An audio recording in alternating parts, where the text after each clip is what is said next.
Correct. We are live. I will announce it that we have started.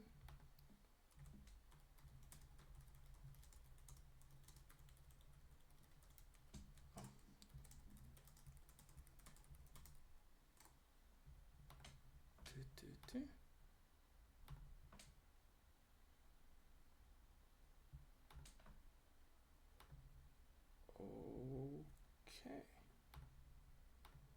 I think. Why I closed down my. Okay, my bad.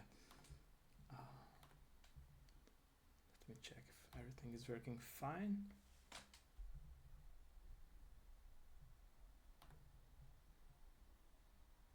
Okay, ladies and gentlemen, please let us know if we can start. If the video and audio quality is good on both of our end. There is no lag, hopefully, on my end. Please let us know. Please let us know. Please let us know. Let us know so we can start. Okay, let me. You can hear me well, right? So there is like. Yeah, I can hear you perfectly. There's no lag. Okay. My end. Okay, because I set a little further from my mic, so. Okay, let us know, ladies and gentlemen, if we can start. Let us know. There are so many cables here, oh my god.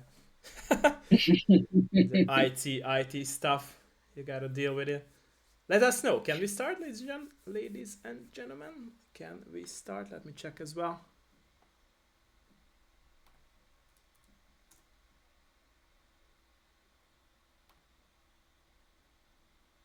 Minnie is saying, by the way, that you're beautiful. Thank you for the compliment from Minnie.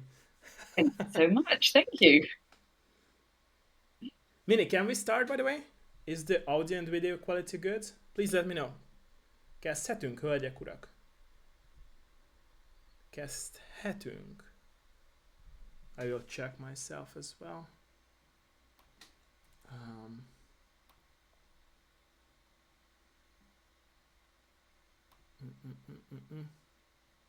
I always double check everything because I used to have like lag on my stream, so sorry for that.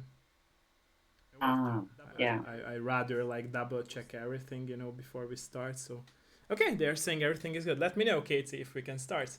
If you're down to start. Excellent. Ready when you are. Nice. Okay, thank you. Welcome everyone in the very new episode of my Dev Live show. I'm today joined with Katie, who is a beautiful and very talented voice actress. And thank you, and I'm very honored that you joined us for today's episode. And like I'm always saying, let's start with a little bit of introduction. So please introduce yourself for us. I'm Katie Aitken. I'm originally from Scotland, and I'm a voice actress. And I do a lot of commercial and audio guide work, but I also do a lot of video game character work, focusing mainly on indie developers and indie games. I see. Okay, thank you for that. Okay, so my very first question would be, what was your very first contact with voice acting and also with video games, and how they transitioned from one to each other, if you remember those times of yours? Well, the introduction to video games came really, really early. I've got this sort of vague memory of maybe being about 4 years old. And I remember my parents used to sit next door, and late into the night they would play Indiana Jones and the Fate of Atlantis. Okay. And I was aware of them playing it, the classic, exactly. And I was aware of them playing it. And so sometimes during the day I'd sneak in and I'd try and have a play, and got surprisingly far for a 4-year-old. That sort of started the love of point and click adventure games. I see. And then the voice acting side of things came about 12 or 13 years ago. Okay. I was living in South Korea at the time and fell into voice acting a little bit. And that was great. The ball just sort of got rolling and I got a lot of jobs. And then I would say in the last few years, I was like, oh, I can combine the two loves. So that's when I started really getting into video game acting. I see. And when were you a kid, did you already know that you would like to make it happen in the video game industry? Like you have this creative mind to act for video game characters with your voice? I don't think I really thought about the voice acting side of it. Okay. I did really want to write for video Oh, okay. games when I was younger. Okay. That was like a big dream that I had first.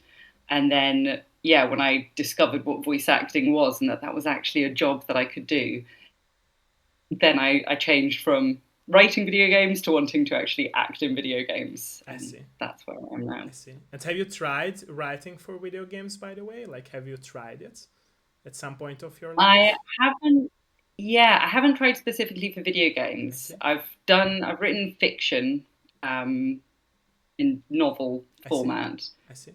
But one day, it's still a dream. It's still a Yeah, dream. I that's what would I still wanted to love say is right that it. my dev live shows always like brings me a homework from me to my guests, right? Because all of my guests so far had a dream that they like chased, but also a dream that they were to chase, and I'm always saying this, that okay, this is a homework for you from me for your future. Absolutely. to really Absolutely. chase these dreams of yours. I see. And what stopped you like not go into this dream of yours, if I can ask this from you?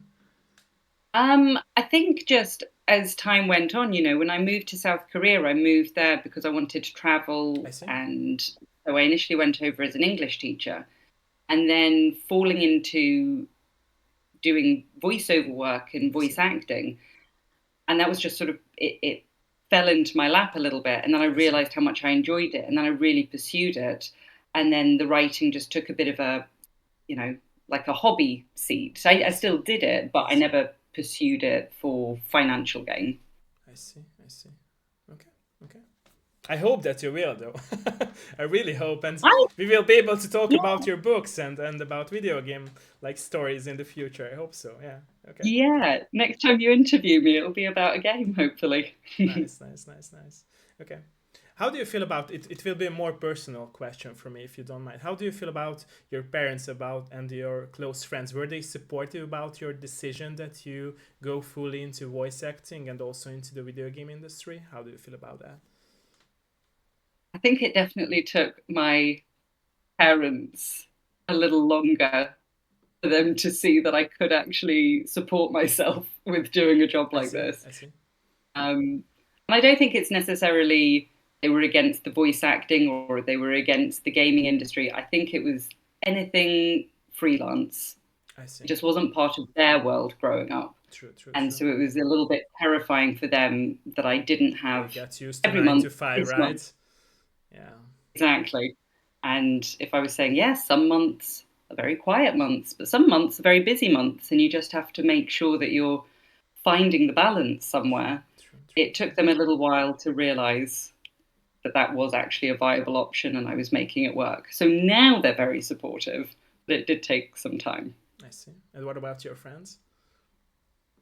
My friends were always very supportive. Okay. I think they thought, yeah, Katie can probably make it work, and I did. And yeah, so they were always very supportive. And I see.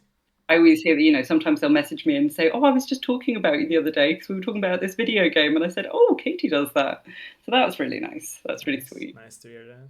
Do you think, by the way, Yeah. it's important to have a supportive surrounding in your life in order to like be able to work in your dreams territory? I think that's always the ideal scenario, Okay. to have a good support network. But I think the most important thing is believing in yourself I and see. backing yourself with it. I see. So, there's a lot of stories of people saying, I really had to battle to do something. People didn't really believe I could do it, and parents didn't want me to do it. I think you have to find something within yourself and trust that more than anything else. True. Yeah. Do you think like you always had this mentality of yours to chase for your own battles and not waiting for others to help you and support you? I think I did, and I think I'm quite fortunate Okay. in having that. As I've gotten older, the more I talk to people about that, it does seem that it's something that a lot of people learn to do as they get older. True. Yeah. Very true. Okay. Yeah. So how do you choose the characters you voice? I'm very interested in that. So what's the plan of yours or idea behind that? Are you a picky person about choosing the characters, or are you like more open minded, more to say yes to almost every offer you have or chances you have? How do you feel about that? I think I'm pretty open minded Okay. on the whole. Okay. Um, there's nothing, well, of course, there are some things. There's, in terms of characters, there's very few that I can really think of that would categorically be a no. I have no interest in doing I see. that kind of video game project or that kind of character. I see.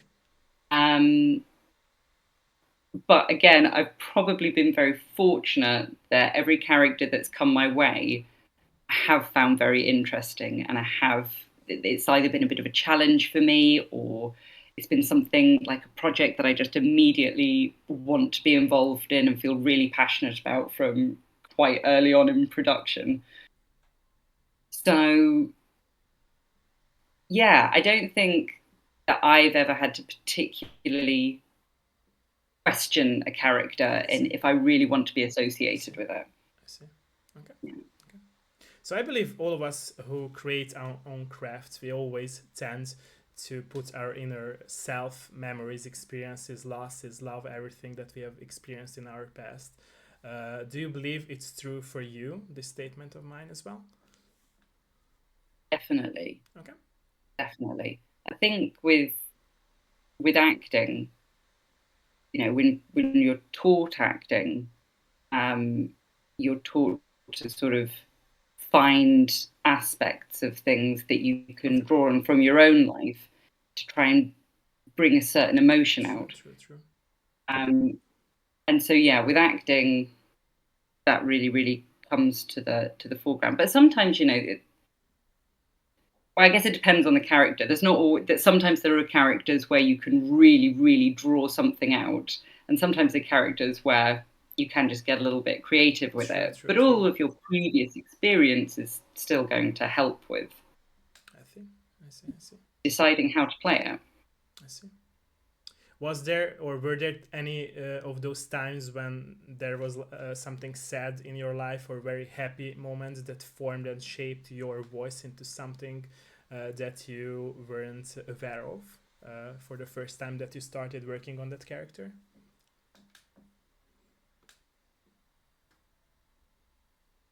Um, Maybe with accents. Okay. That's the first thing that's sort of popping to my mind because my accent has changed a lot over my life. So, at the beginning when I introduced myself, I said I'm from Scotland. I am from Scotland, but I don't have a Scottish accent. And I left when I was about 4. So we go to the very beginning. The very first accent I had when I started talking would have been a Scottish accent. And then moved around a lot, moved around the Middle East, moved around the UK, and went to boarding school during my like main schooling years. And that was a boarding school in Oxford where I cultivated a very, very posh accent. And I think now my accent's not quite such a posh English accent. But when I think about certain characters, especially evil characters, the villains, Yeah. I definitely think I draw on it's an old staple and a bit of a stereotype, but I go into something a little bit darker and I do feel my accent go back to what it was a few years ago. It is a bit posher. It is a bit more sinister and everything. I So see. yeah, I guess I do draw on things like that. I see. Do you miss, by the way, your childhood place, Scotland, that you mentioned? Do you miss being there, or how do you feel about that? I know it's a more personal question, so I hope that you don't mind it, but I'm interested in it as No, well. I do miss it. It was Okay. quite funny because I live in Barcelona now. Okay. Um, and I went back to Glasgow. I was here for a couple of years and then decided I'm actually going to I'm going to move to Scotland and live there properly during my adult years I and see. just get more familiar with the place. But I timed it very unfortunately. I moved back over in December of 2019, thinking I'm going to spend the winter making my house like a little nest, super cozy, a place that I want to be, nice and warm. And when the spring comes, I'll go out and I'll make friends and I'll be sociable. But obviously, that was March 2020 when that happened, and everything shut down. So I sat in my house for a year and a half and then moved back to Barcelona. I see. But that's a shame. But I would like to perhaps move back to Scotland at some point in the future. I see. Yeah, because I believe that our childhood places that where we grow up and we were born, it will be always important for us, right? To our hearts and feelings, and it's always nice to like take steps for and appreciate that place where we like have been growing up, even if it's like only 4 years, like you mentioned in your life, but it still matters in my opinion, right? So Think it does. I think it does. Wherever you feel like you've got roots, true, true, um, true, true, there's very a true, feeling very that you true. have with it. You know. Yeah, because people will feel at their later age, especially when they, for example, turn 20 and they are not kids anymore, or they can still be kids, but like they grow up in a sense of thinking. They will start to feel like this emptiness, right? That they are missing something. I know the feeling of that too, because I spent my childhood in a very different country, so I still miss that place, right? And because due to this war situation between Ukraine and Russia, I can't go there right now, so I still feel this emptiness inside me. So that's why I ask you that you also feel this emptiness inside your heart and feelings. Yeah. Yeah, definitely. I mean, there's so much that's associated with a culture. It's not necessarily just the people. You know, sort True, of true, very the true. smell of food True. Yeah, and the idea of the exactly. price. Exactly. The fresh air just to go out there and yeah, be there. Exactly. Yeah. Yeah. I see. Yeah. See. Okay. Thank you for your honesty, by the way, and thank you that you don't mind my questions, personal questions. Okay, No, so not at all. uh, so what about your future projects? Because I saw that you're working on a lot of games. What's your favorite game that you're working now on from all those projects? If you would have to pick, I'm not a picky person. Let you know that. So I hate to pick, but it's always easier to ask it, right? So it's always easier to ask. It's it's a really difficult question. I know. Um,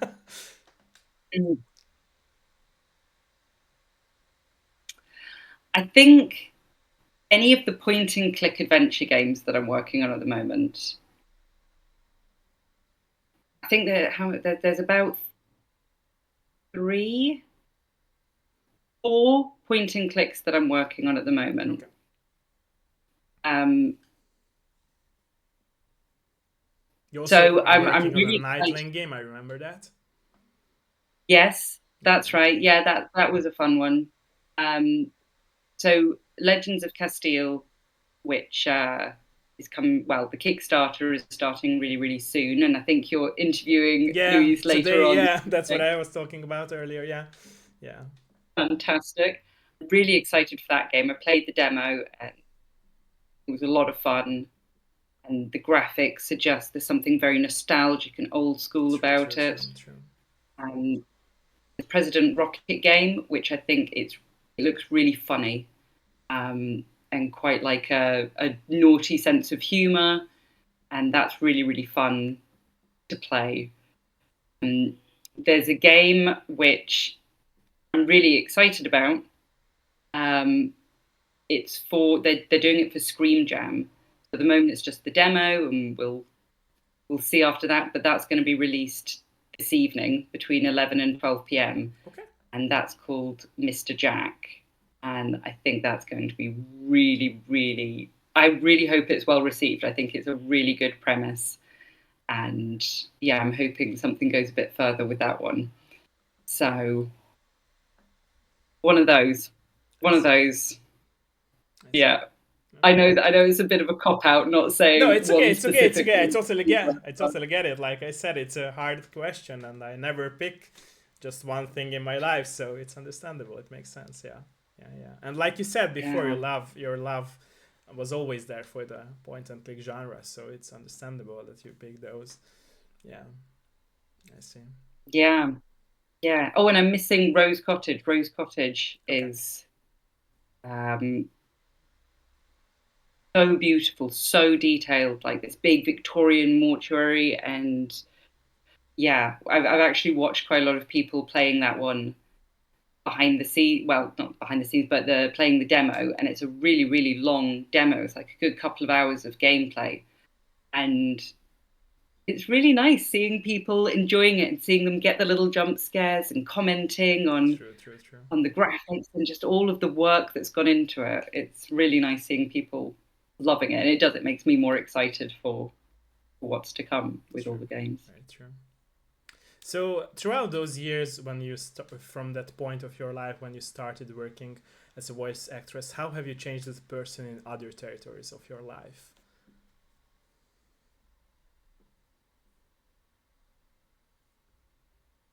Well, I think when I was talking earlier on about being a freelancer and finding the balance, I've become a lot better at that. I see. That was never something I was naturally very good at. I've never been an organized person, and I've definitely changed in that respect. It's also, I think, changed the way I interact I see. with a lot of other media, with creative media. Um,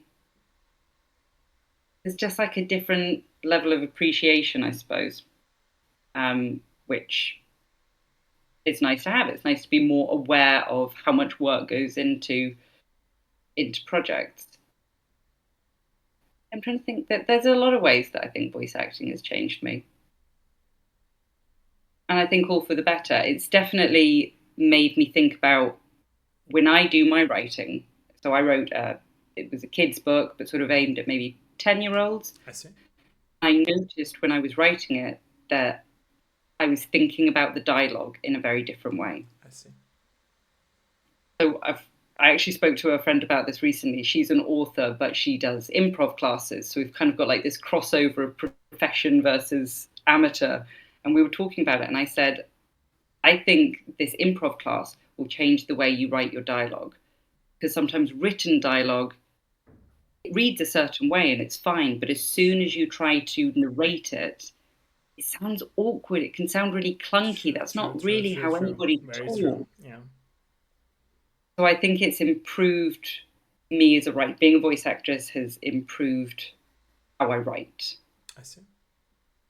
So maybe Yeah. that's why that you haven't like stepped into writing, right? That you have to experience all these things to come that can shape your writing, in my opinion, right? Yeah, probably. I see. Probably that's had an impact. I see. So you mentioned writing, Mm. by the way. Do you already have some stories in your mind that you would like to write down and have books about? So I finished one book Okay. already, and I'm sort of working on the second one at the moment, which is also aimed at 10-year-olds. Okay. Um, that's a really fun age group to be writing for. You can actually write a full story with, True, true, the true, whole world true. Being focused on very it. creative But and having all those freedom, right? And choices of freedom. Yeah. exactly, Yeah. yeah. So I'm really enjoying working for that age group, I see. writing for that age group. Yeah. And have you ever thinking of like making these stories into games, like to have your stories made into games? I did think about it. I think, I mean, I would obviously have to get a whole team on board. People who are solo developers. That that's the coolest thing in the world. The amount of skills that you must have to be a solo True, developer true, true, very is true. just incredible. I could do I can do the acting side of it, and I can do a little bit of writing, and I can do editing. I'm good at editing, and I've done that for some developers before, done like script I editing see. and, a bit of consultation. I can help a little bit with marketing, but when it comes to anything very technical, I can't do it. And I do sometimes watch them on Twitch, just like Tall Story Games. He does a lot of Twitch, True, true, and true. you can watch him building scenes, Yeah. and really interesting to watch because True. I just feel like it's so far removed from anything that I could do myself. But you should try, right? And then you will realize that you might be able to do that, right? So it's like it's scary when we do not like do it by ourselves, but Mm. if we start it, we might realize that we are talented in that too, right? So you never know. You never know. Maybe I've just sort of made this decision. No, I would be rubbish True, at it. true, And true. you're right. I've never True, actually true. really tried to True, do true, it. true. But Very true. Very true. So you mentioned you have this love and passion for the evil characters. So are they like more close to you when you choose and pick your characters? It's no offense, like it's nothing wrong with it. Like we all I have this kind of love evil it. in us, right? So it's nothing wrong with it. True. I think I think I don't know. I feel very confident playing the Okay, evil okay, characters, and I think it helped. I think things like having a British accent and having quite a deep voice, I see. um, it just naturally fits very, very well for what people want generally when they're asking me to do the evil characters. I don't feel like I have to stray too far out of my comfort zone to produce what they're looking for. Um, I've only done it a few times, really. I would say most of the characters that I've played have been good guys in different respects. But there are a couple who have just been outright evil, and then there's a couple who are supposed to be a bit more questionable. Are they evil, or do they? Is there a little moment of To see potential behind the redemption curtain, for right? them? Yeah. Yeah, why did they become the way they became? True, true. It's always Um, interesting to everyone, in my opinion, or at least should be, in my opinion. Yeah, yeah. yeah, I know a lot of voice actors prefer playing villains, um, and maybe it is just because it is you are still playing a character a lot more, and it is fun True, to make someone sound evil, to true, make them sound really sinister, true, true, true. because Very true. yeah, You can. sometimes the good guy, like the main character, is not actually that important. You can't say that True, much about true, the true, true. character. Very true. Yeah, very true, very true. Yeah, because the Mm. bad guys are who are driving the story forward, right? In most of the cases, because the good person will have to fight against them in most of these fantasy stories and a lot of stories as well. So yeah, it makes sense. Yeah, yeah. And I think even if you think about, like the villains you grew up with, is like, let's say in Disney, the villains have always been the funny ones. True, true, true. They're Very funny. true. They're a lot more fun to emulate True, if you're just playing around with your voice. true, true. They're the Very fun true. characters that you remember. Do you have, in my opinion, as well, you have more freedom with like voice acting in with the evil characters, right? And more like how to say it, like more not experience. That's not the right word that I was looking for. Like more. So people who are voice actors probably won't question themselves that much if they are playing the evil character because they are letting their voice put out there to the people in front of the people more, right? And if it's a good guy, it's like harder, in my opinion, to voice act those characters. At least in my opinion, of course. But of course, there are examples for like love sequences where there is like much more close to the good guys. So there are some of these examples of the good guys as well.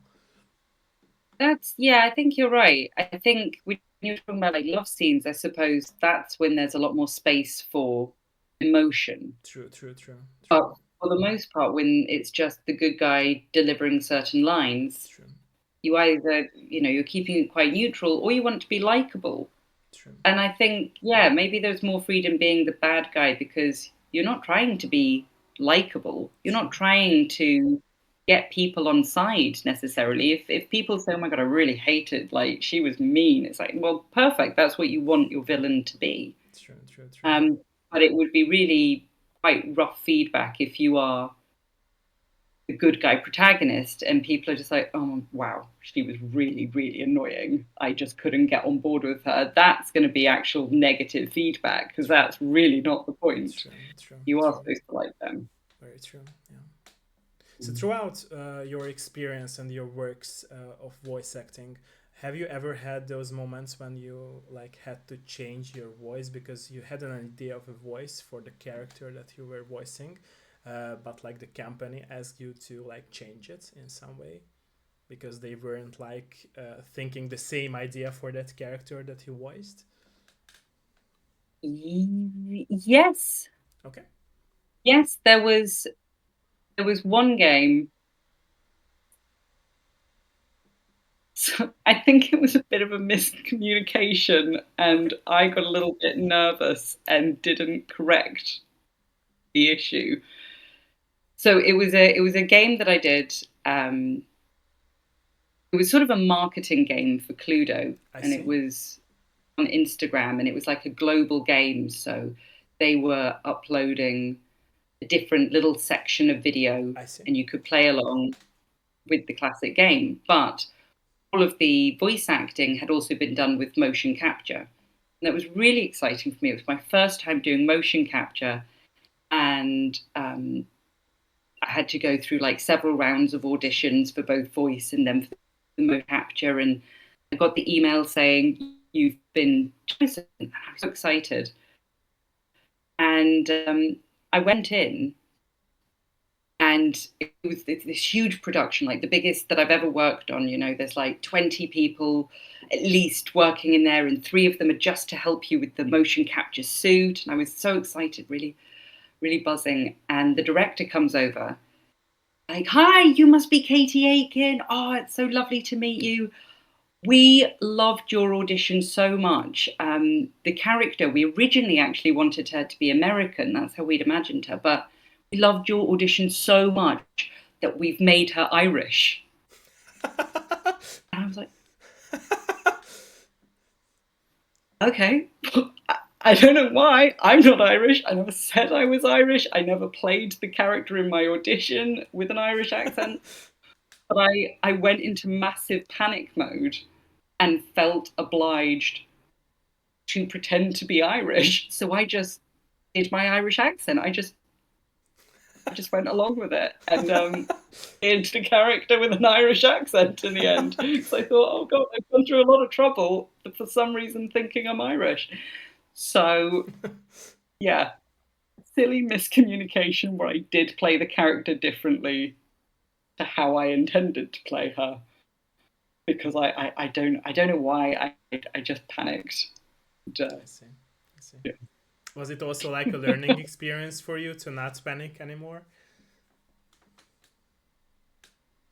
A little bit, yeah. It's one of those scenarios where I can imagine some people would very much fall into the camp of, you should have been upfront and you I should see. have told them the truth. But I think there's another camp of people who just would say, yeah, good for you for just rolling with the punches and going for it. And True, true, true. yeah, it was a funny story now. And it all worked out very well in the end. They were very happy with the finished production. Nobody wrote in saying, "Why is she doing a terrible accent?" So it all worked out well. Very funny story. Yeah. Thank you for sharing that story. By the way, thank you. Thank you so much. Okay. So, by the way, so what was the biggest challenge or challenges in your career so far? How do you see it or how do you view it? Like throughout your Big works. challenges. Um, this is a challenge, but it's not a challenge. Games take a really long time to make, Okay. understandably. Even if it's a massive company with loads and loads of people on the team, it takes a long time. And of course, if it's a solo developer, inevitably it's going to take a lot of time. True. Very They've true. got a lot of stuff to be wading through. True. And sometimes it's, just the impatience is difficult. Um, Sometimes, there's a lot of, we're going to record a scene today, and then you're not going to get another set of lines for 6 months, a year. That's not unheard of at all. Um, so, I mean, as much as you try to look after your voice, sometimes your voice does change. You get older, and So far, it's not been a problem for me. So far, it's been fine. There's not been any issues like my voice has fundamentally changed since I started doing this character.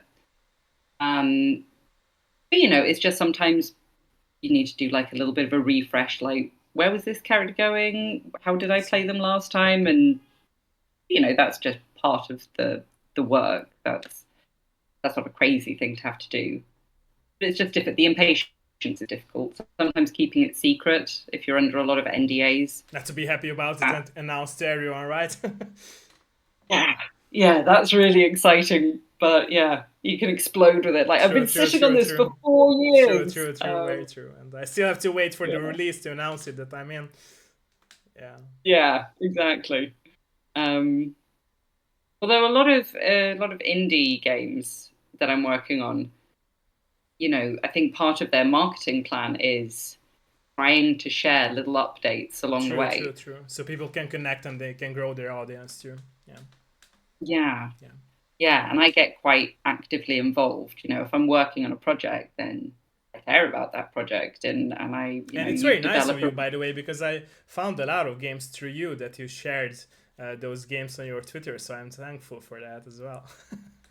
Yeah, Yeah. I really like doing it. I mean, I do understand there are some voice actors who, if they feel obliged to do it, if they've got somebody telling them, part of the deal is you have to be doing some True, marketing true. for this game. I understand that they're not very happy with that, but I've never been asked. I've never felt forced. It's always been, I want that this is my little way of being able to be show some support, and, True, and I true. want to do that. And I want the game to succeed. True, because And you also like wants to for the people to be out there and to experience your voice as well, right? So that's understandable as well. Like exactly. So it's win-win true, in true, that sense. true, true, true, true, very true, very true. Did you always have this mindset of yours, by the way, to be out there for the people? This kind and nice mindset? Yeah, oh, I would like to think so. Yeah, I try to. Okay, I try to. I see. I see. Mhm. Okay, so throughout the journey of being a voice actress, how have your not vision but viewing games has changed that now you're more into like making games, not just playing them? So do you analyze them much more, or do you like criticize them more, or are you like more open-minded about games now that you are working in the video game industry as well? How do you feel about that?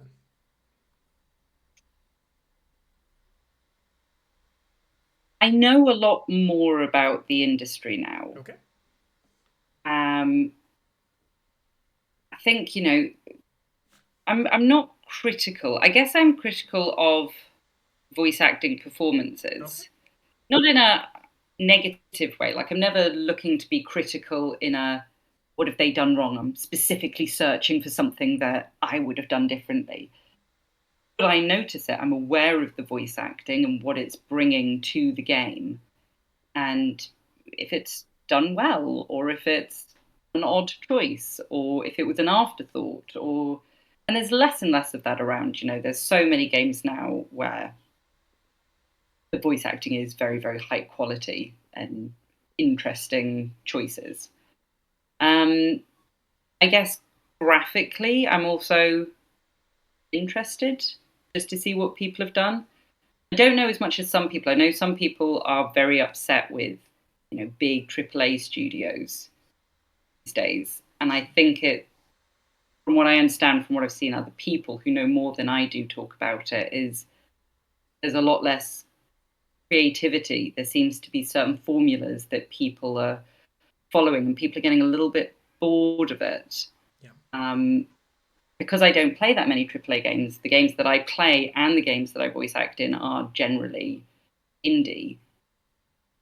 And I just think, wow, how can people say that we're running out of creativity? It's because they're not looking at True, what true. the indie True, community is very offering right true, now. very true, very true. Yeah, yeah. That And like when I joined Twitter, I didn't want to go down a rabbit hole. I wanted to have a little bubble of this true. is what I feel I can comfortable relate with, to that. Yeah, yeah, yeah, yeah. If And yeah, seeing what the indies are producing, it's just mind blowingly true, very creative. true, very true.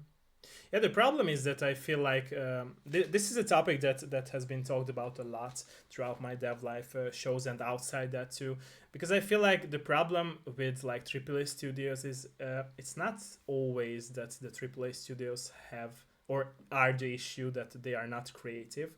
It's because like a lot of people nowadays, because so first of all I feel like since the age from when like gaming in general became a mainstream and there are so many Mhm. people who are playing games, a lot of people came into the industry as players who are these trend gamers, whom I call them. I know it's very harsh to say that, but they are more trend gamers. They are not playing games because they are passionate about video games. It's Ah, like their okay. favorite streamer is playing it or their friends is playing it, and it's like good for the industry in the from the point that they are buying these games. But then on the other side, they are not that open-minded people. They are just consuming one or two games and they are not aware of games, like you said. And it's very true, like they are not cultured, if we can say so, in video game industry as a player.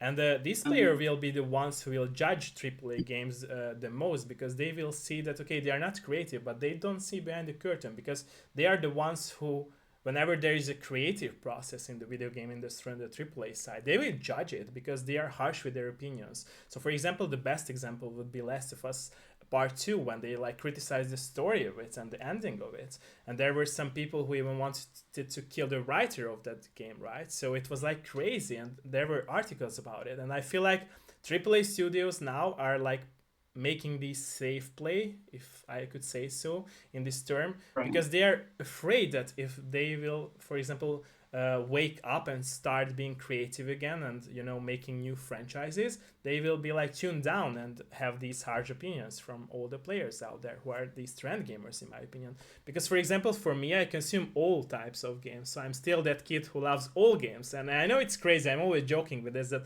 I'm this dying out dinosaur in our era who loves all the games and there is no bad game for me. And people, when talk to me, most of them say, "You're crazy. How could you like consume all the games and play with all the games and still have fun?" And I don't know. I just from that era where I really loved games and I try to secure this feeling of mine, right, to be passionate about something. And I feel like that's the problem of that same coin. On the other side, that on one side it's good that there are so many people playing games, but on the other side it's bad because there are a lot of people who like came into this industry as players who are not understanding games, and like you said, is again very true that they are not like cultured around video games, because there is internet, right? So they could read everything about video games nowadays, but they are lazy to do that.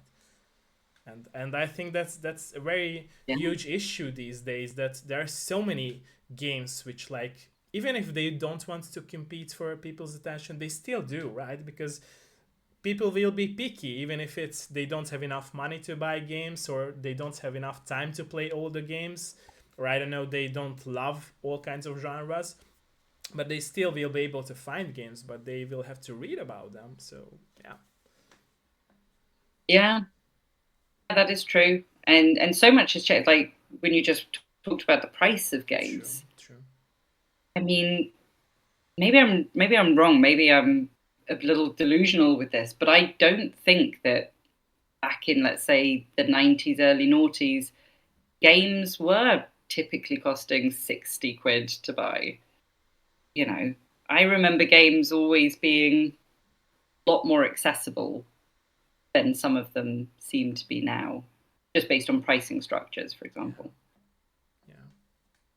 Yeah, I mean, I don't know, it's hard, it's hard, and I totally can relate to that. That's what you been bringing up by people are not cultured in video games to read about them and to know about them. And it sucks really, because like it's very hard to like find those people who are really like passionate about games, just like me and you, or the other developers that I talked to, or the players who play these games. Because I don't know. Back in the day when I was getting bullied by people in school, just because I play games, it was more fun to play games back at that time, and it was more easier. I always joke this, that now it's so toxic that whenever I met with a Hungarian person online within a multiplayer game, they always like talk very bad things to each other, and and it was way better back then, because I remember everyone was happy if we found each other, that okay, you're as well as Hungarian loving games. So it's really about the anger that people are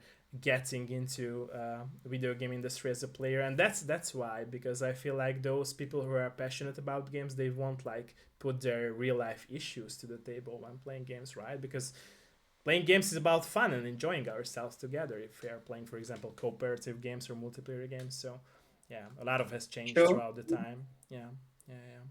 What is your all-time Yeah. favorite game, by the way, if you don't mind asking? Sorry for interrupting you, by the way.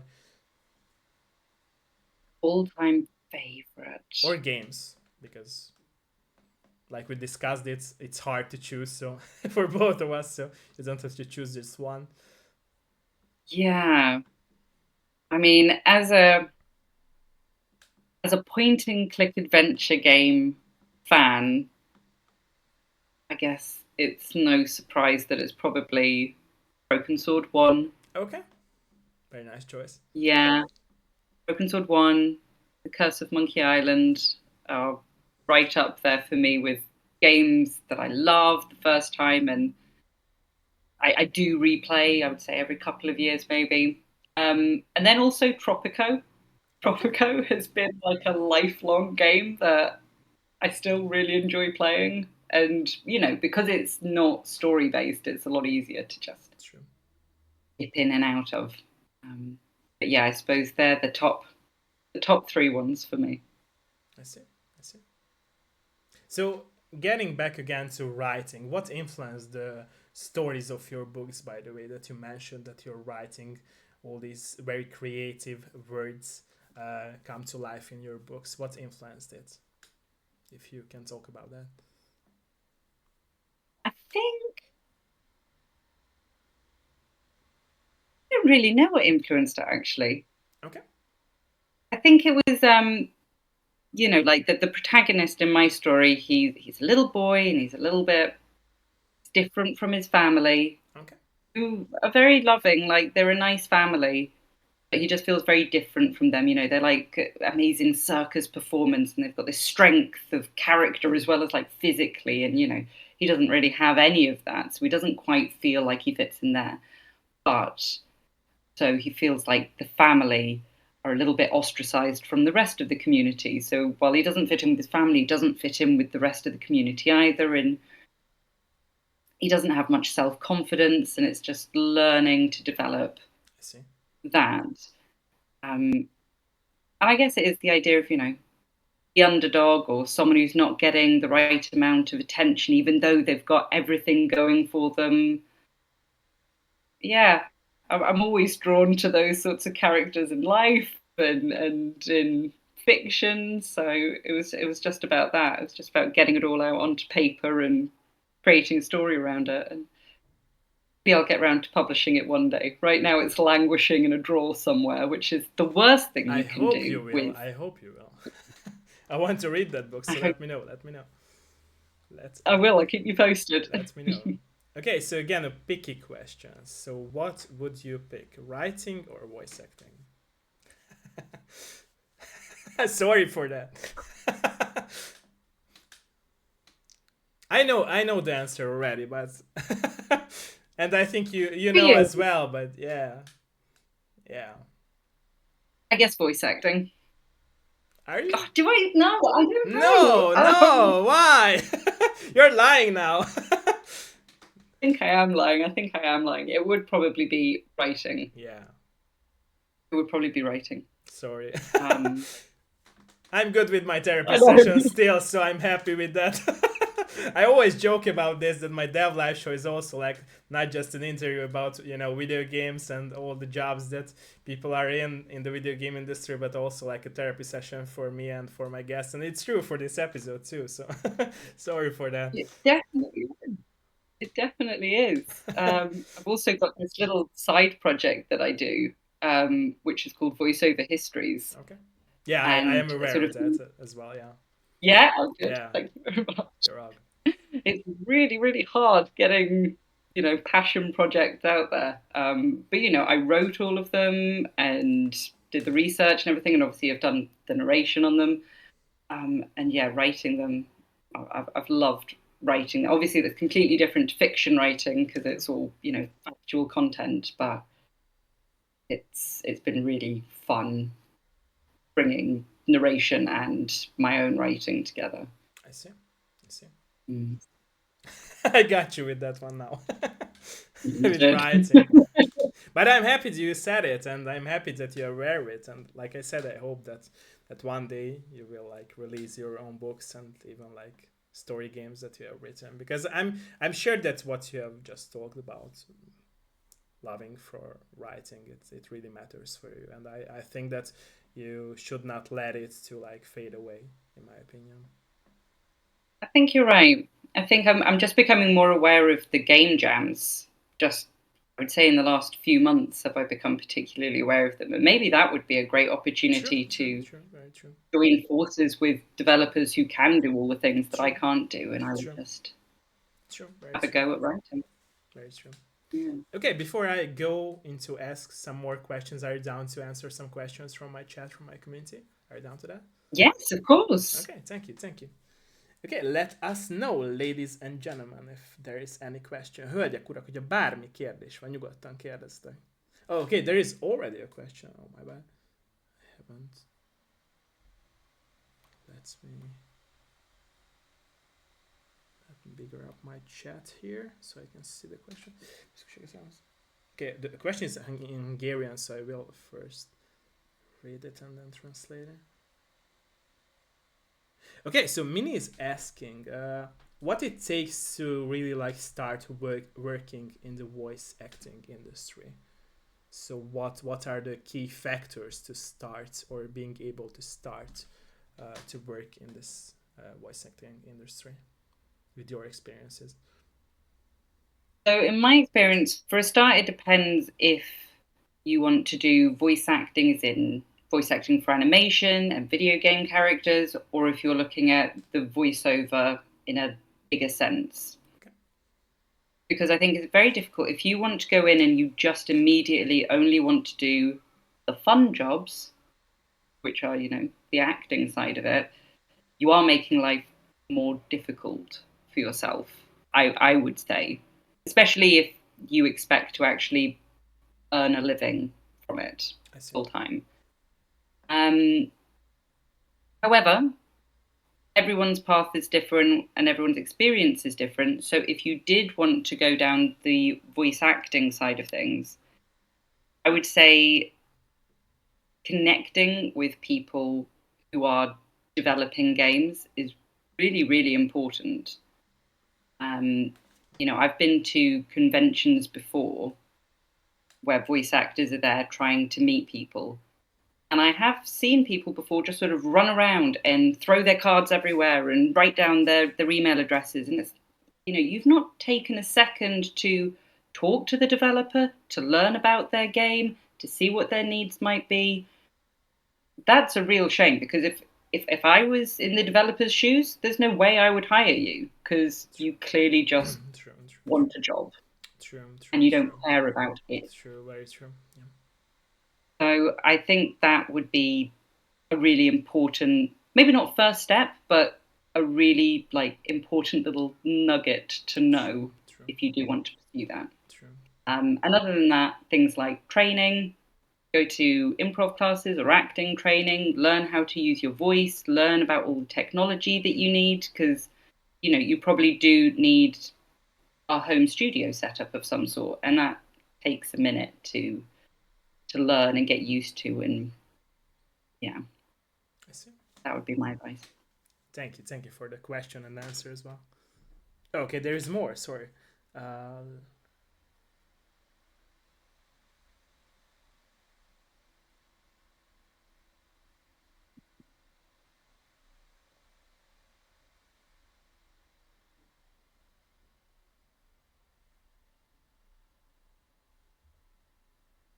oh, okay. She's asking that if she had like what is it called? Good compliments on her voice, but she is Hungarian and she is still like trying to be better at English.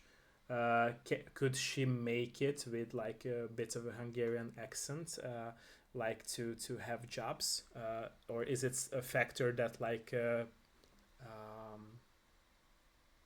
would be like meaningful that people wouldn't connect with her? I think it's great if you have an accent. Okay. An accent, yeah, a not native English speaking accent. I think that's a great thing because it puts you in a really unique position. And that's whether you want to do characters or whether you want to do commercial I voiceover. see. I think with commercial voiceover, there's a real trend right now where people want relatability. You know, the idea of the old school BBC accent, sort of the 1950s. Hello, do you need to buy a mug? Because there's one here that you can get, and it's the best you'll ever buy. People don't want that anymore. You know, they want to feel like it's a person next to them. So within the UK, I think there's a lot more regional accents. And I'm seeing plenty of casting calls asking for, we need it, the language to be English, but we want some sort of European accent, something which gives it a little bit of flavor, which makes it feel more international. This isn't for people in the south of England, this is something bigger. I see. And it's the same with character voiceover. You know, people want more diversity. Diversity is the name of the game right now, you know. So she's actually, I would say, there's an advantage, and you should lean into the fact that if you've got a different accent, you're bringing something new and interesting and different to the table. I see. I see. Thank you for the question and answer again. Thank you for that. Thank you. Yeah, thank you for the question. By the way, my question would be: so, what was your very first project of being a voice actress?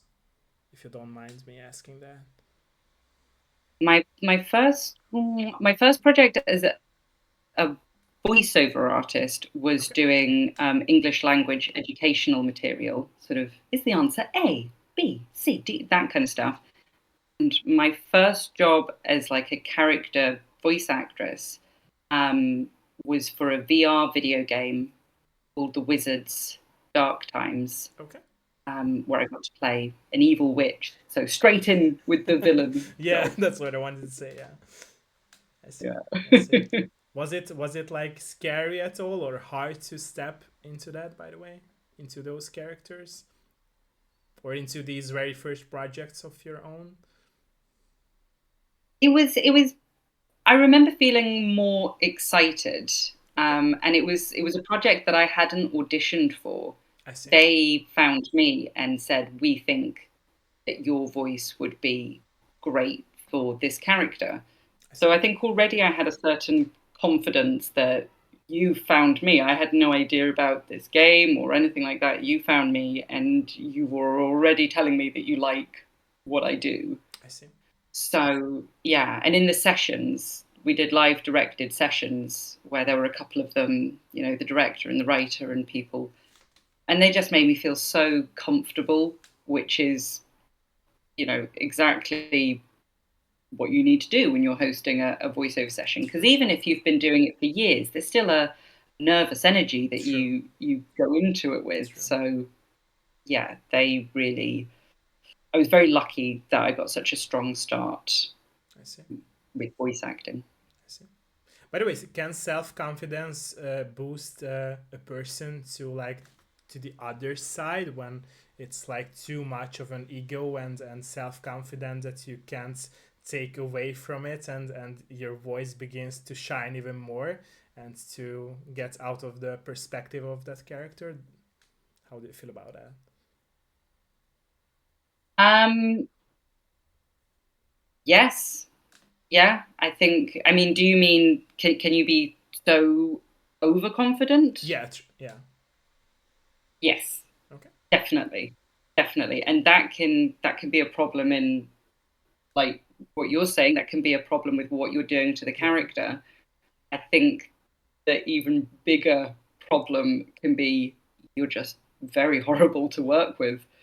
And if you get a little too big for your boots and are not pleasant to work with, then is it worth them hiring you if they have to sit there and go, oh, they know best? Okay, okay, yeah, they're the star. That's no good either. So, True, true, yeah. true, true, very true, very true. Okay, so back to writing. I wanted to say and ask from what I want to say is that I feel like that when you mention the story of your book, it really resonates with you, right? So you were talking about that you always wanted to write this story and these stories of yours, but I feel like the confidence you have in voice acting uh, should be there in your writing, but it's not there that much, right? So that's why you're writing about this boy who is trying to find himself in this world where he is like not believing in himself that much. Am I right about it, or am I feeling right about it? I think you probably are. I Okay, think so. okay, Yeah. It's funny because having done voiceover and voice acting for a long time, you really need to develop a thick skin in this industry. Because it is difficult. There's a lot of auditions that you'll send that you'll never hear anything about, and you'll get shortlisted, but you didn't quite make it. And then you read reviews about something, and someone will say something negative about a performance. And, there are a lot of good points, but there's also a lot of hits that you have to take as a that's true. voice actor. That's true. Um, and I think I felt that I have got a very thick skin as a voice artist in the industry. But as a writer, I thought that the thick skin just applied to everything that I did creatively, and it doesn't. And I don't have a thick enough skin um, as a writer yet. So when I sent it to a couple of agents and they didn't want to take it on, and it's also a hugely competitive market. Voice acting's True. competitive, writing True. Very is true. Very true. competitive, Very true. and yeah, the fact that they didn't love my book, uh, that really hurt. That was like, but that's my baby. That's my baby. How can you not love my baby that I've molded and worked so hard on? Uh, so I need to develop thicker skin, and yeah, much like my main character in the book. So you're probably You know right. what I think, by the way? I think you shouldn't, because I think that when until you so I feel like it's very different. I feel like it's good that you have self-confidence in voice acting, but I think that you don't have to like build that self-confidence for writing, Okay. because I feel like now you're true to yourself in writing because you don't have that self-confidence, right? And that's what influenced the story of yours, in my opinion, at least. You just have to take the first step to not give up and still have that, questioning yourself in writing, but really write down what you feel. So keep a bit of the Yeah, vulnerability. yeah, exactly, Mm. exactly, exactly. Because that's the true you, right? So, in my opinion, at least, that's what Hmm. influences and drives the story of yours, in my opinion. Yeah, I think you're probably right. Yeah, because I, Yeah. I, I had that the same. So my very first book that I wrote about my childhood and my experiences when childhood is like still not out. And I'm always confident about the core message that I want to give out, but I'm not confident with how people will consume it. So I in the same shoes as you, we could say. And that's why I was saying it, because I Mm. feel like whenever I'm trying to push myself to like really release it, I'm afraid of it, but not because like I'm not believing in my vision, but because I'm not believing in others people understanding, even though I know that they will be able to connect with that story somehow. And I think that resonates or could resonate with you as well, because I feel that the story that you mentioned, that is the core story of your book, of course, is also something that is common for all the people out there, right? So a lot of people could relate, or almost everyone could relate to that story that you mentioned, not just kids, even though you created that book mostly for kids. Mm. But I think that adults could resonate with that story too. And in my opinion, that's the true uh, inner self in us, in my opinion, that we are like, not always that confident with these stories, but at the very deep end of our heart we know that it's like a vision that's it's out there or will be out there sometime in the future, at least in my opinion, That like is I very said. But true. yeah, yeah, so don't So give do up, you think please. So don't give up and then publish your you're book. right? You're right. I will try. And are you going to publish your book? I will have to, yeah. I'm always like pushing it from year to year, but I don't know what makes me not. So it's interesting, by the way, because I'm always discussing it not just in my dev life episodes, but from my stream, for my stream community as well, that I feel like the really questioning myself mentality came to me because like whenever I was like confident with my writing as a video game journalist, because like companies hired me here in Hungary because I developed my own style with this flavor of like very old school Hungarian and mixing with this very new school, and always attending to the style of the game which I write about as for reviews. But also it's true for my books as well, that I'm always like trying to push my boundaries with like the writing style to the topics that I write about, and always make this, you know, silly jokes from like paragraph to paragraph to connect with it. And people could connect to it, and companies too, who hired me for like making articles about video games. But what I hated is that they always like loved my writing, but always like questioning it. And also like I hated the fact that like these companies who I worked for were very corrupt, in a sense. Like they always wanted me to tune down my writing and scores to, you know, criticize more as for the video game Right. industry, and I hated it, and that's why I went into freelance. And I think that what caused me like to have this, you know, self-questioning person again after, you know, Yeah. having no self-doubt, because there was a journey in the like from 20 year old me where I had no self-doubt in writing, so I was loving writing. But when I started really go into writing and like publishing articles, there were a lot of like bosses of me, we could say, in the companies I worked for, and Mhm. who really like love my writing, but also like wanting me to like be corrupt and not being able to share my freedom and vision, which sucks, right? Because like, or which sucks here, and it's a very bad thing in my opinion, because I always dispersed the person who like viewed everything just like I used to view and analyze poems in school. I always bring up this example of mine, that we used to analyze poems in a positive way, right, to show what is behind the curtain in that poem, why it is about love, why it is about loss and everything. And I think that that should what be like I don't know, accepted in the video game industry for the journalists and streamer and YouTuber perspective, that we really have to show the people what's there in the game and not analyze it in the wrong way, like with our harsh opinion. I think it's true for books as well, because it's stupid if you judge a book by its cover, right? And it's true Sure. for the games and everything in our world. And I think that's why I really like stepped back, you know, a little bit, and not being, you know, this person who is publishing everything that it's my, but rather writing for myself. So I totally related with you to that. I wrote many poems and many books for just myself, and almost Yeah. no one read it. Even my mom doesn't know what's the book about or any pages. She never read it because Oh, I'm, wow. yeah. So it's like I totally can relate to that, and that's why I'm saying to you is that like we really have to like realize that there was a very good like very good TV series about the Wu Tang, and there was this scene where one of the persons or one of the team members of Wu Tang, they are a rapper group. I'm not sure if you're familiar Mhm. with that, but I probably you are.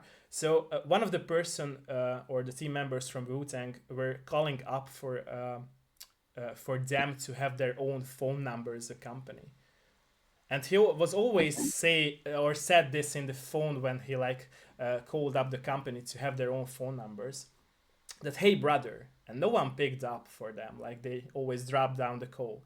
And he did like it like for I don't know 100 times, and there was a time when like another person in the phone said, hey brother, what's up, have this Oh, number for wow. you. So it's like not giving up, you know.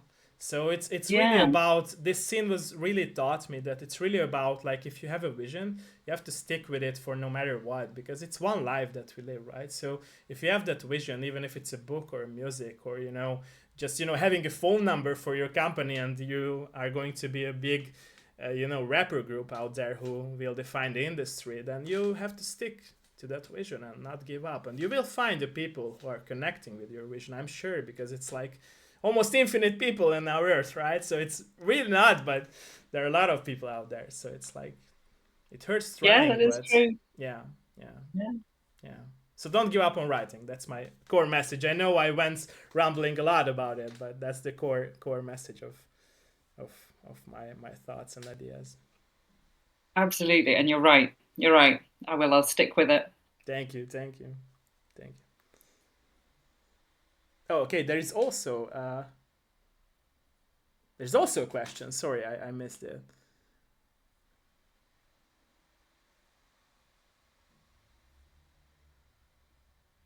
Oh, okay. Interesting question. Okay. It's a question. Okay, it's an interesting question. So Minnie is asking, what's your advice? Um, what's your advice for people who would like to, for example, motivate me? We just talked about it. It's interesting. Okay. And because you're such a positive vibed person, like she mentioned. So what's your advice to motivate people? I'm motivated. Don't get me wrong. It's just it's an interesting question. Yeah. Oh, that's quite a difficult question.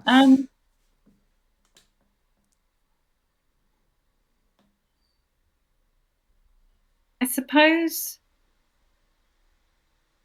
I suppose there's little things like I think it's important to never underestimate how much a kind word or checking in means to True. people. True. Very true. Um, and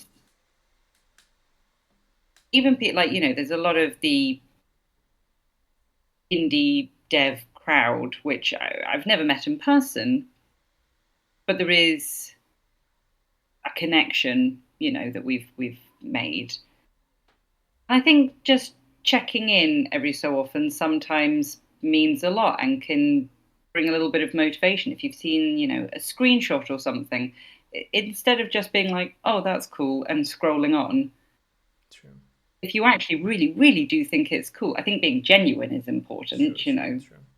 Don't just do it for the sake of it, but if you actually think something very positive, writing a little message just to acknowledge it, they might do nothing with it. People might just say, "Yeah, cool, thanks, Katie, glad you like it." But it also might actually have come at just the right time when something they are struggling. True. This actually isn't going very well. Today's been a bit rough. Should I keep going? And maybe just having a stranger saying, "I really, really love that. That's really cool. I'm really excited to see what you do next."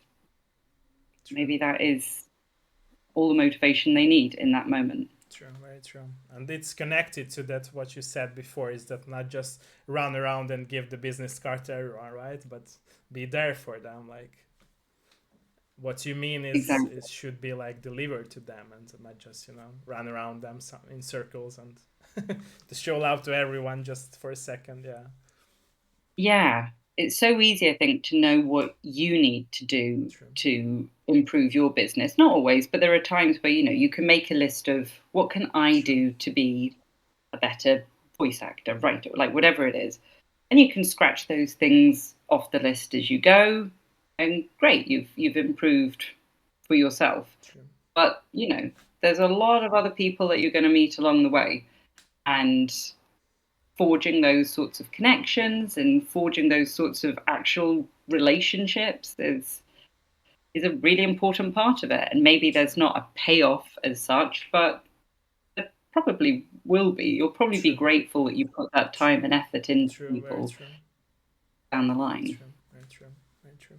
Mm. Thank you for the question and answers again. Thank you. Thank you so much. Oh, Adam J. Bennett said, Katie's on my bucket list of way A's I want to work alongside. What is a way A? I'm not sure. I'm not familiar with that. What is it? Oh, voice acting. Oh, voice acting. Sorry. Maybe probably meant voice acting, Voice yeah. acting. Yeah, sorry for that. Thank you, Adam. Thank you. Also, you're a video game developer as well, probably. Sorry? Nice. No, I was reacting to Adam that he's probably then a video game developer, if I'm understanding it correctly, right? I think Adam's also a voice actor. Oh, He's okay. an American voice actor. He's Oh, got a okay. really, really cool voice. So I've got Nice, my nice. fingers crossed that we do end up on a project together at some point as well. Nice, nice, nice, nice. Welcome, by the way, Adam. By the way, if you have any questions, let us know. Let us know. Let us know if you guys, ladies and gentlemen, have any questions. Bármilyen kérdés, hölgyek, urak? Bármilyen más kérdés? Bármilyen más kérdés? You were talking about, by the way, that so voice acting influenced. No, sorry. So writing influenced your voice acting, but is voice acting also like influencing your books? So vice versa, it's true. Yeah, I think that they do go together very well. They do Okay. definitely influence each other. Like one helps with, like I said earlier, one helps with how I write dialogue. And I think the other, it helps me understand perhaps when someone's written a script, um, what do they want done with it? I've got better questions to ask. I see. You know, I've read your script, and that works for whether it's corporate or commercial or character. It's sort of having a little discussion to make sure we're on the same page as what's the intention? What am I supposed to communicate for you through your words?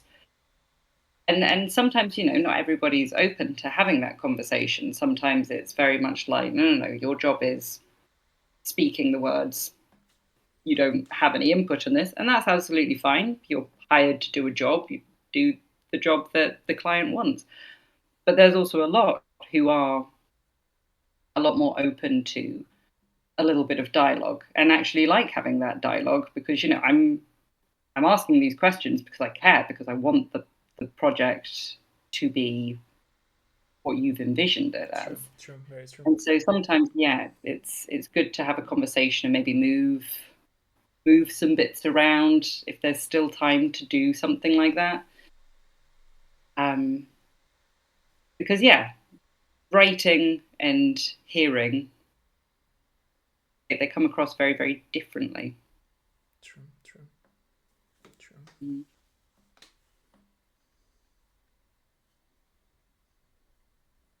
Oh yeah, Adam is saying that reading and writing comprehension and understanding is a really good attribute as a voice actor. Yeah. For sure. Yeah. Okay, any more question? Any more question? Let us know. Let us know. Bármilyen más kérdés, hölgyek, urak?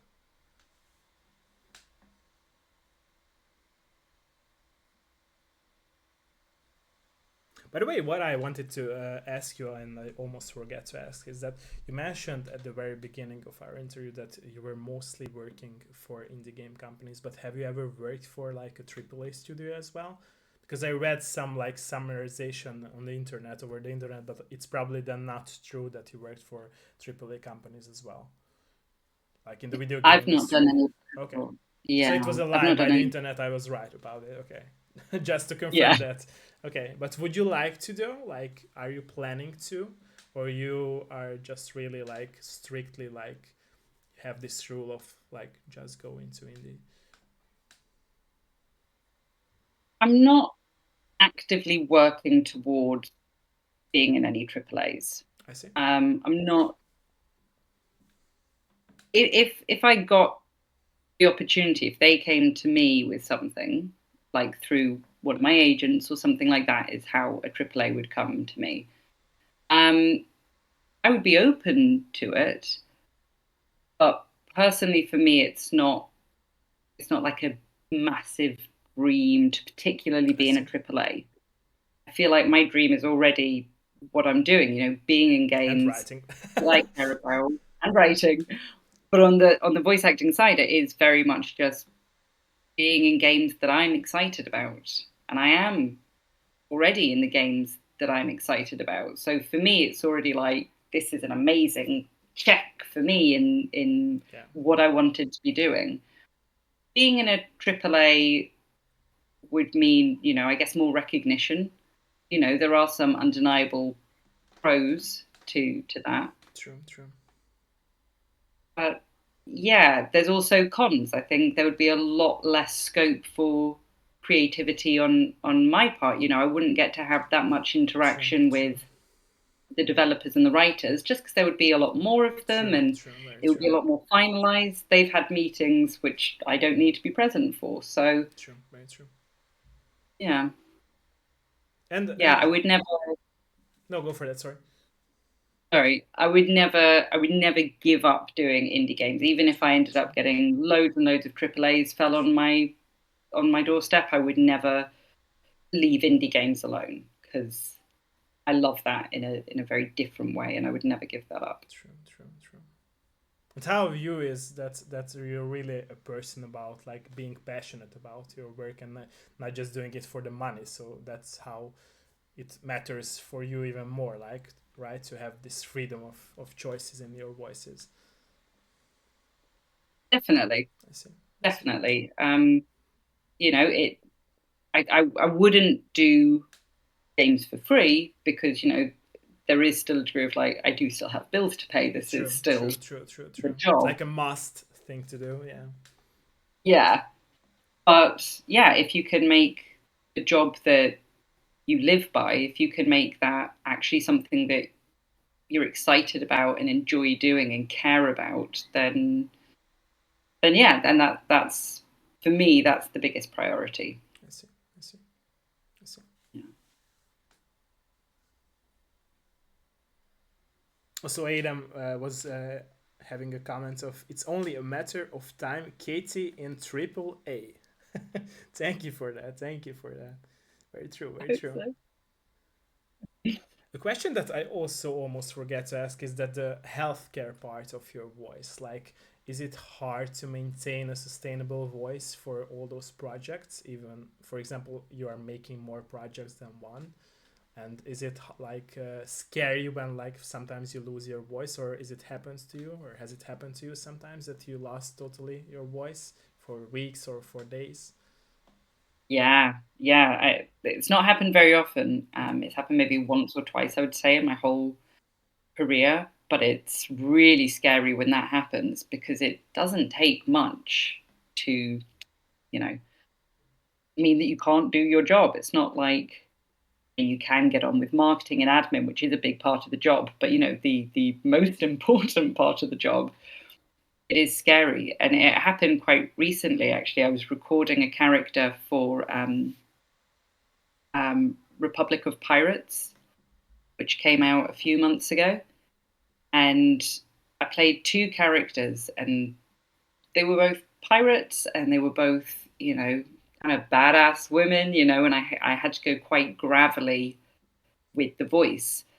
And I was just starting to come down with something, and it was a live directed session, and I was so embarrassed that I had to keep stopping, and I was coughing. And the director, Mikey Goodman, who is he's an amazing voice artist, and he's a brilliant director, and it was my first time working with him in that sense, and he was really kind about it. But I was so embarrassed because I just felt really unprofessional in the moment, and it was a bit of I was there was fear and all of that.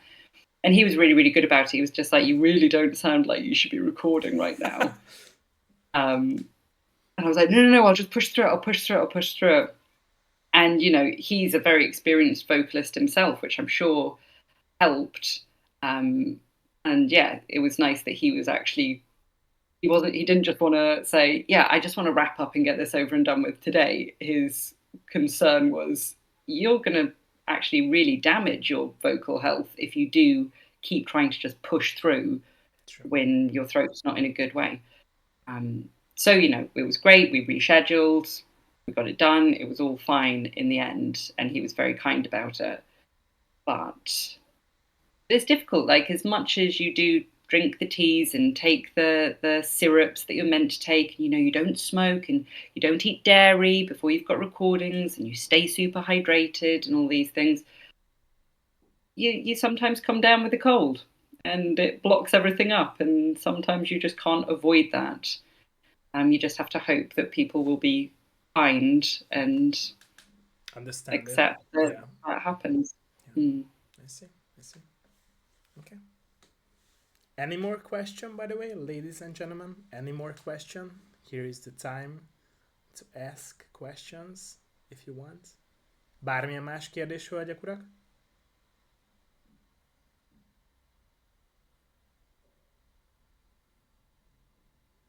Bármilyen más kérdés?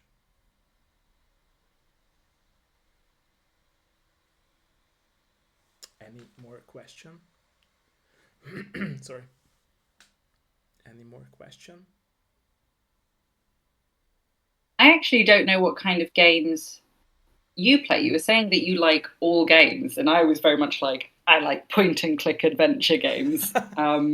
So I grew You up might you on might I grew up. Sorry for interrupting you. I grew up on point and click games as well, but my all-time favorite game. So in video games is the only like media that I can pick my very favorite one or favorites, and my all-time favorite was Final Fantasy X. I always say the story of mine okay. that I replay Final Fantasy X from year to year because when the first time I played it, my grandfather passed away when I was 12, so I really tried to secure my childhood since then, and playing games is a big part of this like securing my childhood thing or mentality of mine because I feel like being still a kid in adult form is like what helps us like being more kind to each other and understand each other, and I think it matters especially around this era where like people are crazy minded and very like harsh with each other, and I hate that. So like you said, it's very true for me as well that I sometimes, and not just sometimes, mostly of the time, I even if I'm an open-minded person and I'm a very social person, I love to be in my bubble, you know. So it's like this one side of the coin where I like I'm a social person, but the other side is like playing games alone or together with friends and having fun in this bubble, not seeing through, not seeing all the crazy stuff out there in the world. So yeah, Final Fantasy X is my all-time favorite. But I was growing up on point and click games too. There is, by the way, a very rare point and click game that probably not a lot of people know is like I almost no I forgot the name probably. Uh, it's here on my tongue, but um, oh, Robinson Crusoe. It was a Robinson Crusoe game. It was a point and click Okay. Robinson Crusoe game, and there were so many jokes in it, and it was a very hard game. And I'm so sad that it's not available to buy anywhere because it was like a Polish game, by the way. So back then, Germany Ah, and Poland, Polish companies were making all those like great point and click games, not just US. And I remember uh-huh. also like Freddy Fish series, if you remember those point and click games. They were mostly for kids because I'm not sure if you're familiar with it, but when I was a kid, back then, point and click games were more like for like kids to learn English language and also like around our words. Mm. So Freddy Fish Collection was something similar to it. It was a humongous company called. Uh, it was like Spy Fox, Freddy Fish, um, Pooch Pooch, if I'm pronouncing it correctly, or Pat Pat, uh, Okay. and and there was also like a point and click franchise in Among Us, which was about two teenagers and their friendship. So yeah, basically that's it. But there were a lot of like Disney games within a point and click genre as well. They were Yeah. also like mostly for kids to learn all the stuff around them. So yeah, I love those. I love those. I still love those. Yeah. That's great. I mean, using games as a way to sort of develop language True. skills. True. Exactly. Yeah. Oh, what a good idea. Yeah. I will link you through those games and you can check them out, by the way. Because Among Us Collection was recently like, I wouldn't say revamped because like they are like, we could say remasters, but like in the same form, and they have this very like out of date clunky like gameplay because they didn't update it the gameplay, and they even like I don't know, demoted, we can say, the enjoyment of the gameplay because they ported for consoles as well, but they somehow Mm. ported it to PC again, and that version of the PC comparing to original one is like more like, I don't know, weird feeling of the gameplay, but the story is awesome. So it's like it's still that game and still shines in my opinion. So yeah, those are great games. Yeah, yeah. So that's Yeah, yeah. Link them over to me. I'd be really okay. interested I to have a see them. huge Yeah. list of games, so I will send you over all the games that I played or I'm playing, and you can like take a look on those. So yeah, there are a lot of games. I loved the Walking Dead Telltale series. I love The Last of Us, as I mentioned. Uncharted games too. They are A games, I know, but I love those stories as well. Um, Okay. yeah, recently I played the indie game called Haunty. If you are familiar, maybe with that, it's about a ghost who's trying to find his way in life. We could say What's it? Haunty. Okay. I don't think I know that one. Yeah. So I can totally recommend you a lot of games, and you to me too. So we can exchange this list of all the games Yeah, that we know. definitely. Yeah, yeah. So there are a lot of games. Definitely. There are a lot of games that I'm trying to like find the time for, because like I said, it's like it's really funny, right? When we were kids, like it was like expensive to buy games, and now when we have the money for buying all the games, we are uh, trying to find time for it, and it's hard to find enough time to play all the games, especially if we are passionate about it. I always joke with this that I always feel an easy way for those people who are just playing with one game, because it's like doesn't take that much money to spend, and they have all the time that they need. And me, who is like into all of the games, really, it's like crazy. I will have to have, I don't know, 100 lives to complete all the games that I would like to. So it's Yeah. crazy. Yeah, definitely. Yeah. Definitely. Are there any recent point and click games, like Uh, recently released ones that you've played or would recommend? yes. So 1001 Nights is like it's a demo of the game recently that I played. It's an Uh-huh. AI based game, by the way. So um, you are like putting yourself into the folklore tale of 1001 Nights. And the person who developed this game made it with AI. So it's really like connecting through with your words that you say in the game. And it shapes Hmm. your story that you play. So it's a very interesting one. It's just a demo right now, but it really it's really like a very unique touch to point and click games, in my opinion. Interesting. Yeah, so that one that I played recently and really got my hand to it, and also like I've spoken to the developer in my past episodes, so it's also worth Hmm. checking it out. So yeah, yeah. But I have a huge collection actually. I also want to play the new Broken Sword game. I'm looking forward to play that as well. Yeah, Um, that'll be good. yeah, so it's funny because whenever I have been asked about what games I play, there are so many games in my head that I cannot recall all the names, right? So it's like, I don't know. I'm not sure if you are familiar with that feeling, but I'm always having this feeling and this thing that it's so hard to recall all the games. But yeah, yeah. I will send you over the list. It's easier. Yeah. Fantastic. I look forward to that. That's Yeah. brilliant. Yeah, You're please do. welcome. Okay. Oh, okay. Doctor Nefariously Handsome is asking, uh, who does Katie voice? But in what? In games or in a specific game?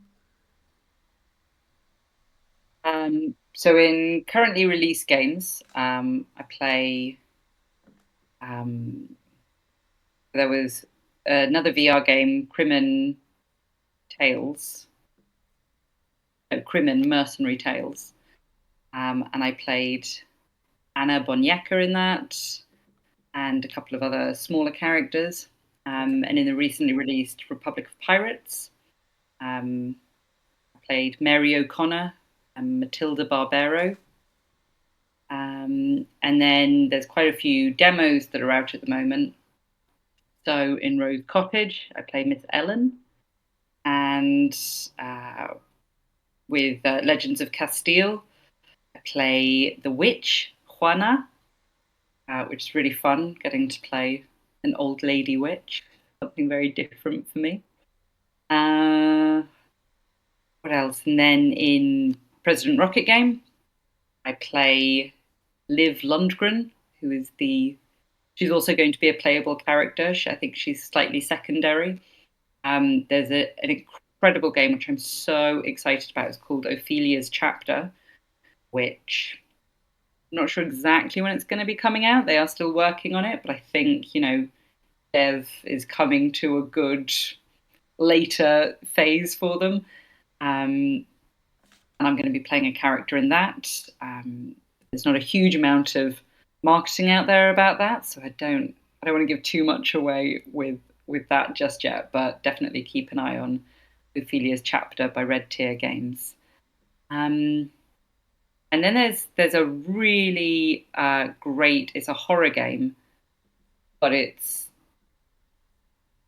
like it's a real horror game. Like it's really gory. It's called The House of Velez, and it's a remake. I think it was made a while ago, and he's doing like an updated version of everything.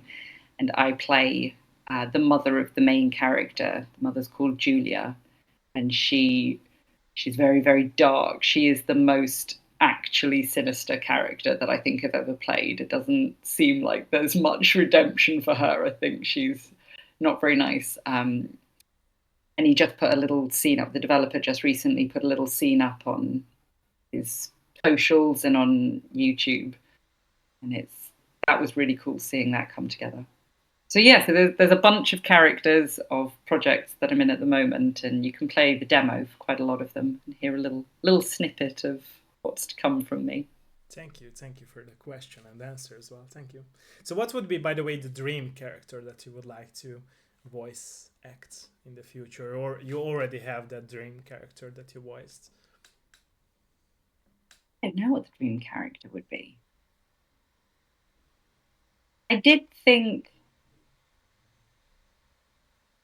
a character that makes a real impact on players. Like voice actress Samantha Bayard played Thomasina,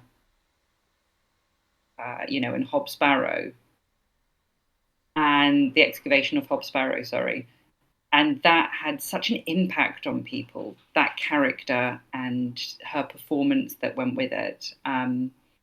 So I think the character, I don't have an idea of what the dream character would be in terms of who they are, but if the runoff could be, she becomes a bit of a cult classic kind of character, I see. And people like to dress up as her for Comic Cons and things like that. That would be really, really special. That would be amazing. I see, and I hope that you will get there, and I'm sure that you will get there. So yeah. I hope so. Yeah. I hope so. Fingers crossed. Yeah.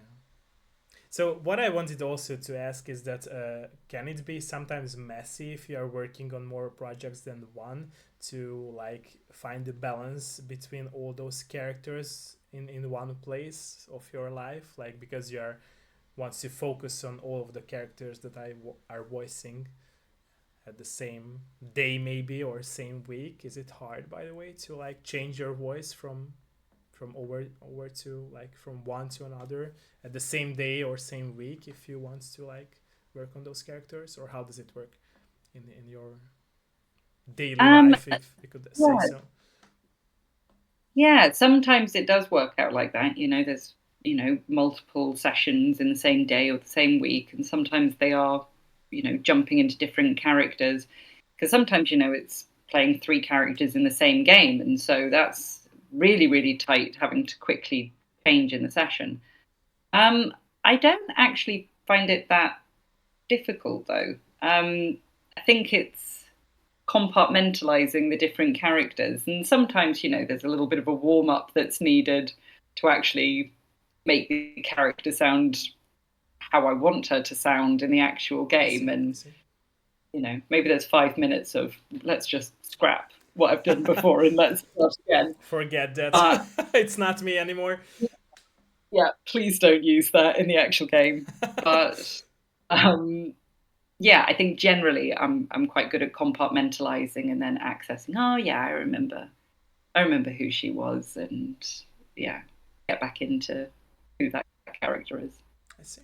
Thank you for that. Thank you. Okay, so we touched here a lot of topics. Is there anything that you would like to talk about that we haven't touched, and either me or my community or the chat people haven't asked and you would like to talk about? Um,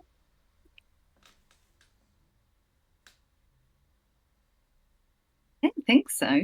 God, I think we've touched on a lot of things. I think I've covered everything that that I would like to share. Okay. Okay. Um, So my ending question would be then that what is like the core message with your work that you want always to give out, even if it's writing or it's voice acting. So what is the core message of your passion with writing in general and also with voice acting? Of course, if it's a separate message with those, then I'm open to hear both of those because I'm interested in it. mm, I guess the I guess actually there are three things. I'd say with voice acting, it's just a case of